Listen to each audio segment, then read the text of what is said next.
So, all right, welcome to the Real Estate Titans calls, everybody. Today we're going to talk about mindset, and we're also going to talk about the deals David and I have personally done. But mindset is super critical. So when David and I were growing, what a lot of people don't realize is we actually were coaching agents who were paying us big money, like 1,000 a month, right? And we what the first lesson of every coaching relationship was all about mindset, right? Because 16 years ago, I always worked hard. I worked as hard as I do today 16 years ago, but my results were 1/10 of 1% of what they are today. Why? I believe it truly is mindset. So I'm going to tell you guys what I used to always tell people on our first coaching call when we started to help them grow their real estate business, right? So here's what I wrote down. And I don't know if anybody does this, but number one is journal. And remember, when I talk about all this, you probably already know, but you're not doing it consistently. That's why David and I shadow one mega agent a month for a whole year, and we keep going to seminars because it's reminding. Like my brother says, like, you might go to a seminar and only learn 2%, retain 2%, and act on 1%. So that's why you have to keep going and you have to keep learning. So let's start with mindset. Number one, what I wrote down is journal. Every morning you wake up or at night, you should journal. What I like to journal is, what am I grateful for? What are the successes I've had? What are the wins I've had? Okay. Or you could just think about your day and journal about that. So number one is journal. Number two, we talked about this on mindset yesterday, is read, and read something positive. And I loved what Susan said specifically. Read something that's helping you solve a problem. I wrote that down and I'm like, so to read something to help me solve a problem in my business, I have to know what the challenge is. So now I have to sit down and think, okay? Which leads me to my third point. Meditate and pray. And this doesn't have to be an hour morning routine. This is like 5 minutes, right? What are you grateful for? Say your little prayer and then move on to the next thing. Listen to something positive. Automobile University doesn't cost you anything extra. You're all in your cars driving around in this business or in any business for hours at a time. Yes, it's fun to listen to music and change your energy right before a listing appointment, you know? I know David throws up some gangster rap and blasts it right before he goes takes a listing, but in between, you also got plenty of time to get an MBA, right?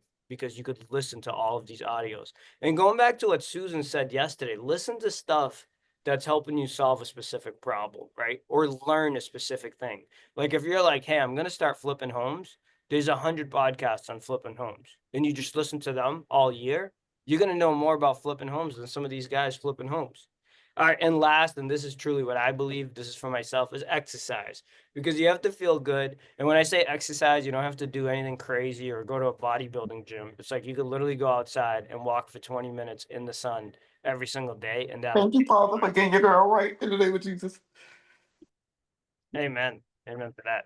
All right, now we're gonna start talking about, and you guys can feel free and jump in and ask questions. We're going to talk about some of the strategies David and I used to build a portfolio. And we've bought and sold personally $7 million worth of real estate. We used to sell all year 6 million and thought we were killing it. So you can become your biggest client. Think about that. Like, you control your business. You can be your biggest client because every time you buy and sell, you get commissions. So in 2015, I was dead broke, but I ended up buying my first condo using what's called seller financing. Most people don't know what that is, right? I paid 187,000 for a condo in Chelsea.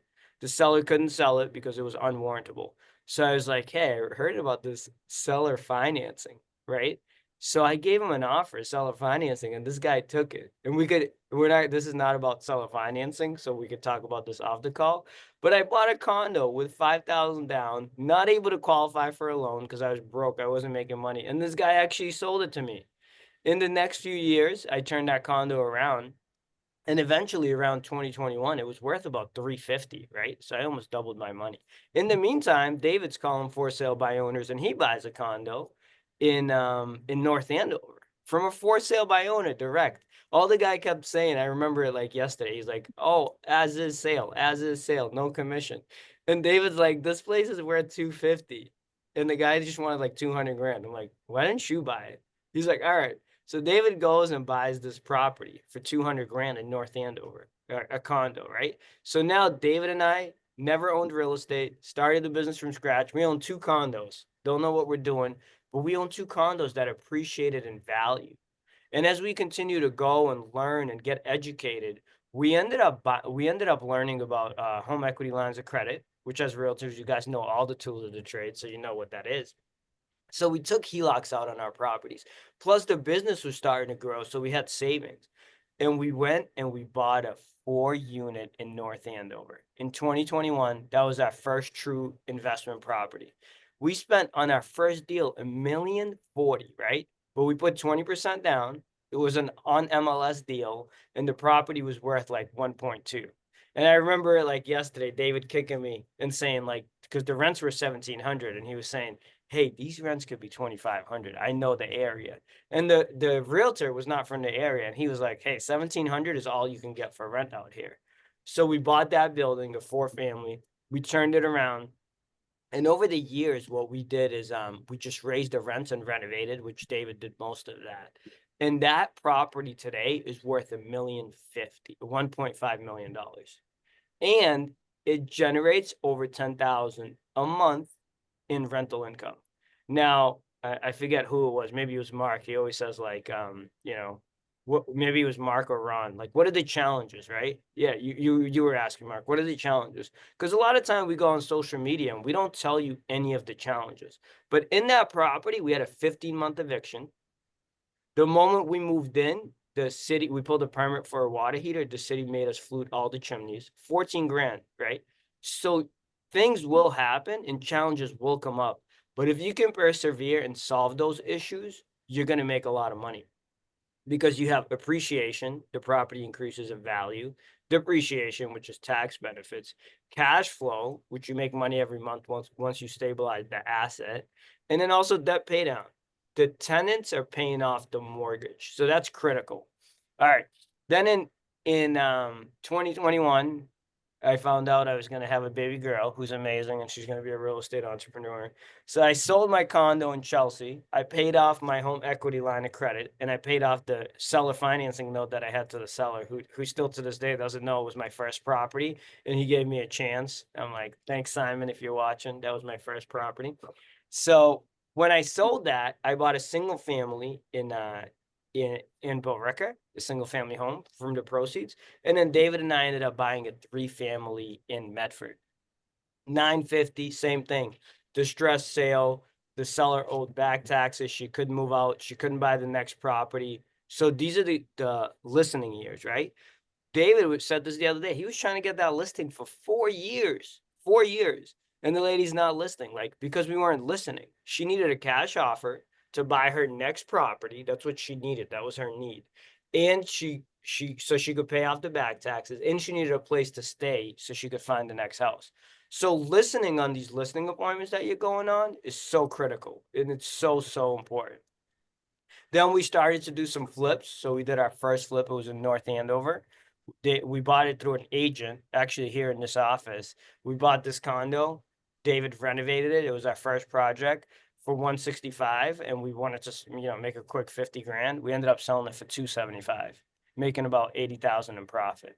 I always listen to podcasts and learn from people all across the nations. Some of the top guys on Bigger Pockets are happy with 30 to 50 grand. The beauty in our market is you can make 50 to 80 grand pretty easily. If you know what you're doing, you're looking at deals all the time.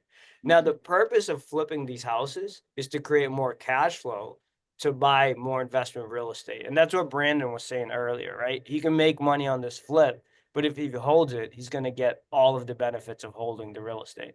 So what do we flip? So the way David and I do it is typically ones and twos, we flip because it's not enough under one roof for us to make it make sense financially. Threes, fours, and fives, and anything bigger, we buy and hold. That's kind of the strategy we've used, and it worked pretty well for us. Okay. So that's how I want you to think about it. And you don't even need to get into flipping to buy and hold real estate. You might just say, I want to buy and hold real estate. Flipping is like trading in the stock market, and buy and hold real estate builds wealth over the long term. The richest people in this country, 90% of millionaires, made their money by holding real estate. Now, I want everybody to think about their personal house. Okay. Your first personal house that you bought if you own real estate, what you paid for it, whether you own it today, it doesn't matter. What is it worth today? And that's the power of real estate. Think about that. But now, whether you sold it, imagine if you kept it. And if you want to take this exercise further, think about every property you've ever bought. Actually, don't do that. I don't want you guys to get depressed, right? Because I'm over here getting depressed. But it does make sense sometimes to sell and trade up. And that's what we do. We get into strategies like 1031 exchanges, right? Cash out refinances, HELOCs. All right.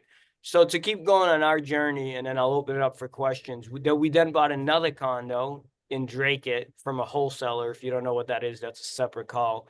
And we ended up flipping that one as well. Again, David, if you guys got questions for him, he's the GC. He manages all the project management, divide and conquer. And here's where I want to talk about strategic partnerships. With the right strategic partner, you can make a lot more money easier, and you can really have a business and not a job. With the wrong strategic partner, you will go bankrupt. And most of the people, I don't know if you've been in business since '09, but David and I started in '09. We've seen people lose 300, 400, 500,000 and go bankrupt. Best friends borrowing money from best friends and then losing it all. So that's why till this day, when we buy, we're so conservative, right? If you get an offer from us, you're like, what are these guys thinking?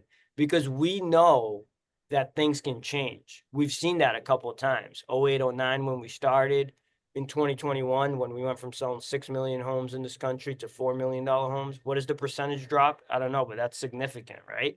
And agents don't drop out that fast. So things will change, and that's why you have to have savings and investing. I wrote down what Mark was saying earlier. The lack of discipline to save and to pay the IRS, and also we're always chasing, right? And what I wrote down is that's financial literacy, lack of financial literacy. The reason we lack financial literacy, some of us because of our background, but most of us because we didn't go out there and educate ourselves on what the wealthy people do in this country, and we didn't implement those habits and change those. And it's very difficult to make changes, right? Like Jim Black last week was talking about live on 50% of what you make. And I looked at people's eyes and they're rolling back of their head because like I'm living on 110% of what I make. I make 100 grand, I'm spending 110, right? That's how I was too. When I started on this journey, I came out of college, I wasn't making any money, 50,000 in debt, right? No job, no working a bunch of jobs, but making no money, right?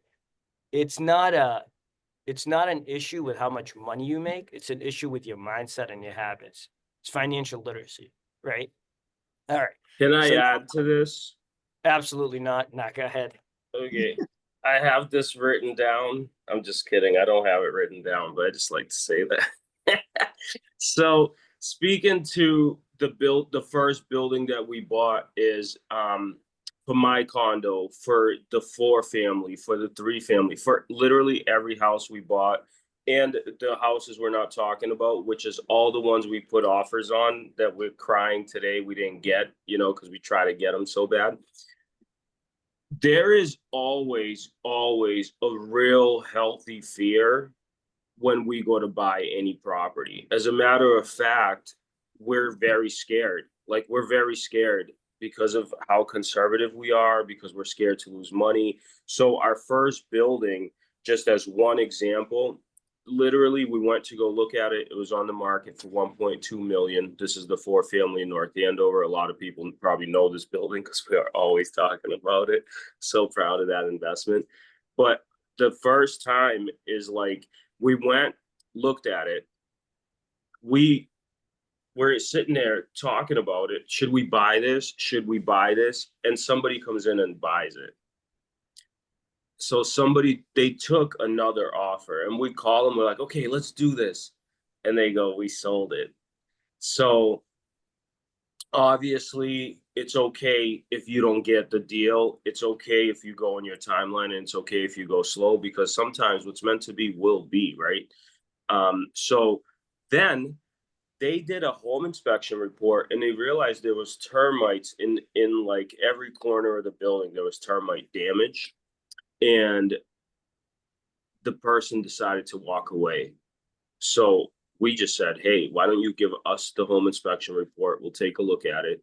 We called in a framer, and they looked at the roof line. They looked at the chimneys. They said, this building's not going anywhere, right?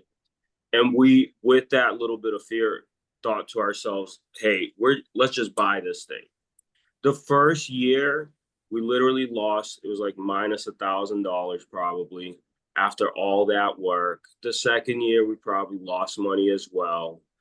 And in the second year, I probably had the conversation with my brother, like, hey, we got to sell this thing. This is just absolutely crazy. Like, I'm over here, we're not paying ourselves from the building. Still to this day, we don't pay ourselves. The money's just there accumulating.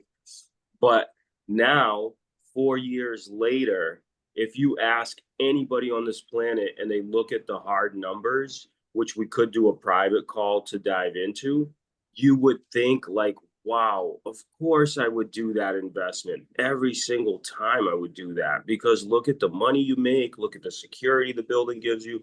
But the crazy thing about it is that first 2 years, we were literally losing money. I almost fought the tenant that didn't pay us. So that's another thing is like, don't fight the tenants, you know.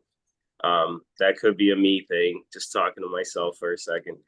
And but it's like that fear is always it's always there. And I know Arthur and I have a lot of experience. I know we seem extremely confident, which we are because we built ourselves up that way. But we still have a lot of fear with going through with most of these investments because let's face it, one mistake could be a $200,000 mistake, which if that's your life savings, you can come back from it and you will, but why not just not get into that position? You know, that's all I had. Sorry. Absolutely. That's a great insight. And I love just the truth, right? All of the issues, all of the negatives, all of the problems. And this is where I talk about knowing your temperament and finding the right partners. Like in the last couple of years, like I've discovered my weakness. Like David shared his with you, right? He tries to fight the tenant. I'm like, dude, we've been paying an attorney for like 5 months. Just let him handle it. He's like, let's just do it old school, right? Drag him out with the baseball bat. I'm like, I could be convinced. You and I, we have taken down some big boys in the past.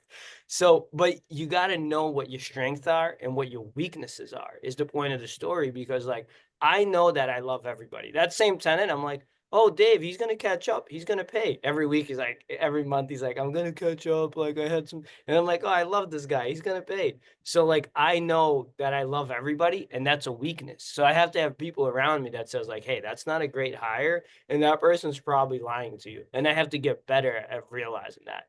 So you might like, I don't know, have a family or no time and no temperament to deal with tenants.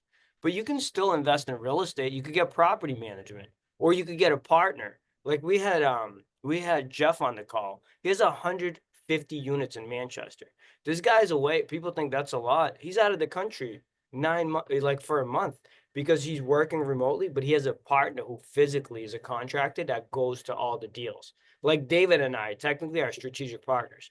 You know how many times I have to set foot into a flip that we're doing? Probably zero. I go because I just want to see what's going on. But David handles all that. But David doesn't have to pay the bill, the water bill, the electric bill. And when I miss it, he lets me know about it. But anyways, Leo, hit us. You got some good stuff, I know. So I have two questions, right? So one was touching upon what David just said, which is you guys are letting money accumulate and not paying yourselves. So is there a strategic purpose behind that, like related to Yeah. taxes? And then what happens if you ever do use that chunk of money, if you know? Yeah, it's a great question. So to answer the first question is we always talk about this paying ourselves versus not. We have a real estate sales business, a property management business, and a bunch of other businesses. Like we make money off of YouTube, we make money off of profit share, all the extra. So we live off of real estate sales, and that's where we pay our salary and our owner's draw. Everything else we let it accumulate for two reasons. Number one is we want to buy property cash without even using hard money, which we sometimes do. And now we borrow from ourselves and pay it back. And number two, as that kitty grows, the goal is to take that money and buy more real estate because eventually we're going to have so much cash flow, we won't have to sell a house and we'll be able to live off of that cash flow. And then we'll start paying ourselves. So that's So why. when that cash gets used, does that cause like a distribution to you as a property owner that becomes taxable? Would you know? No, No? because we're borrowing and then we're paying it back. Yeah, we don't take it as a salary or own a distribution. Okay. Our real estate sales business, we're taking money and that money is taxed. Yeah, because when That's I do I'm doing the same thing with my own property where I'm just letting it build, and then when I do the taxes, it's like, did you do any distributions? And I learned that if I take any money, I have to pay taxes on it. So I've just been letting it right. grow. And I'm curious as to like what happens if you finally do use that. So the goal is that you take that big chunk of money. So say it gets to $1 million because numbers are easy. $1 million will buy you $4 million worth of real estate. So you took that $1 million and you used it as a down payment. So you still don't pay taxes on the million. But now that $4 million property is going to kick so much cash off, that cash is taxable. But if you buy enough real estate, meaning you buy a building every year, you're going to have so much depreciation that it's going to be offset and your tax bill will be almost zero. That's why some people that own 100 units don't pay any taxes.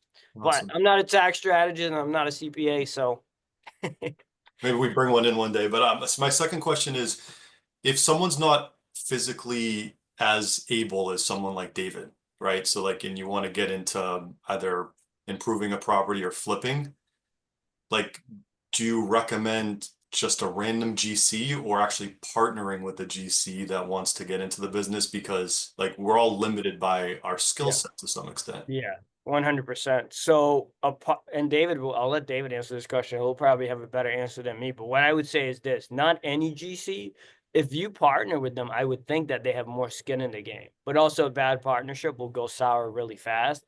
So I would almost be inclined to say interview like 3 or 4 GCs, find one you like and hire them just not as a partner, but just like I would hire you to fix my and renovate my house. But David, you probably have a better answer than that.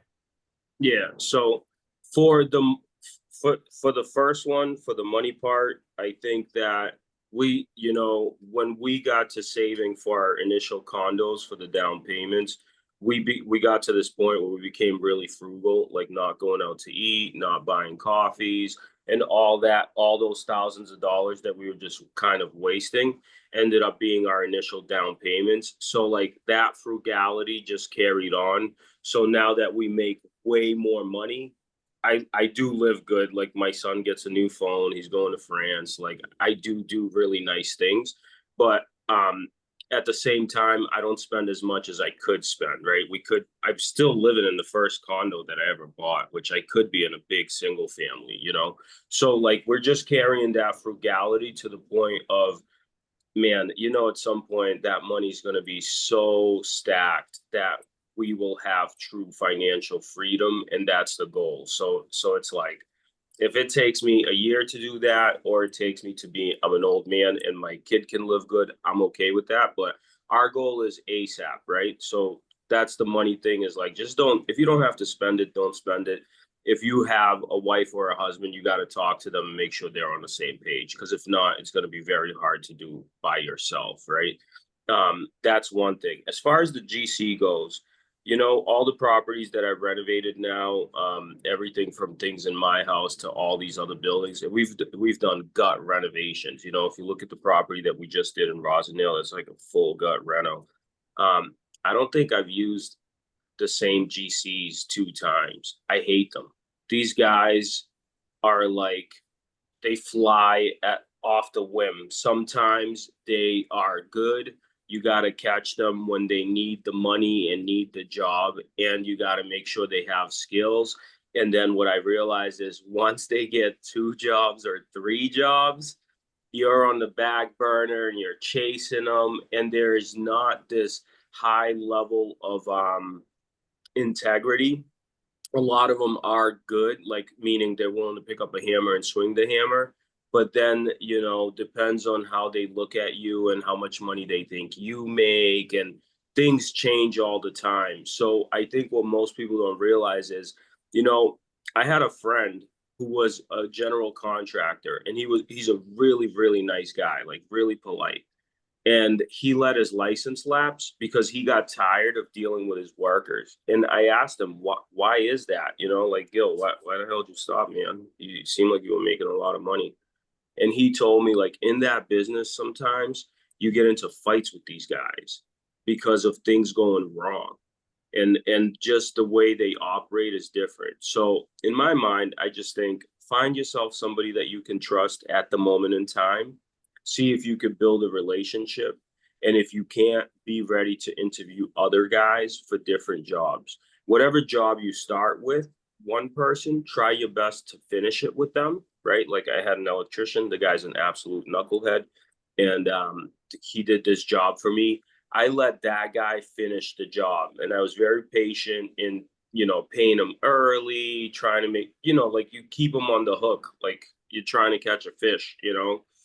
But then when the job was done, I said to myself, I'm never going to use that guy again. So it's a process of elimination until you find really good people that you can rely on. But just be ready for that business to be like, just because somebody did one renovation for you and managed it does not mean you're going to use them again. And you just have to be mentally ready for that. That's what I think the adjustment I would make and tell anybody as far as dealing with contractors, dealing with subcontractors. Sometimes they're good, sometimes they're not. What I realized too is these guys are really bad at managing their money. So you know, I paid a guy $20,000 in 1 month, and the next month he's broke.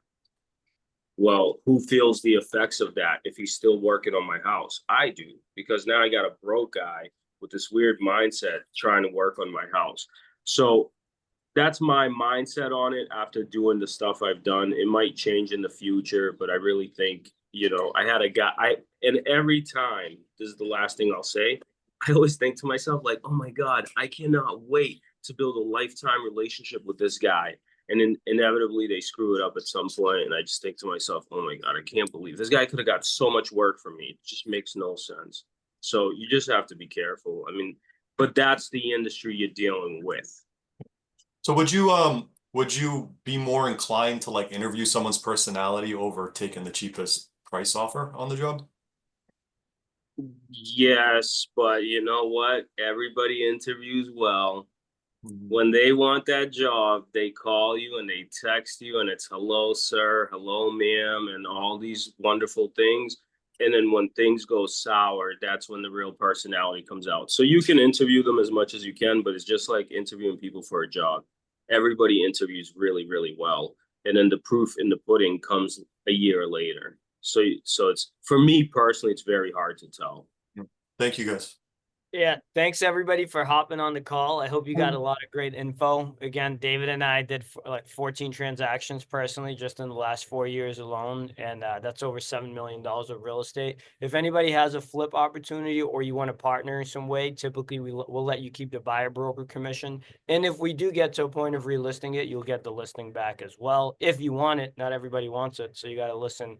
But any questions, let me know. I'm going to stop the recording now, but feel free to ask any questions about anything we discussed today.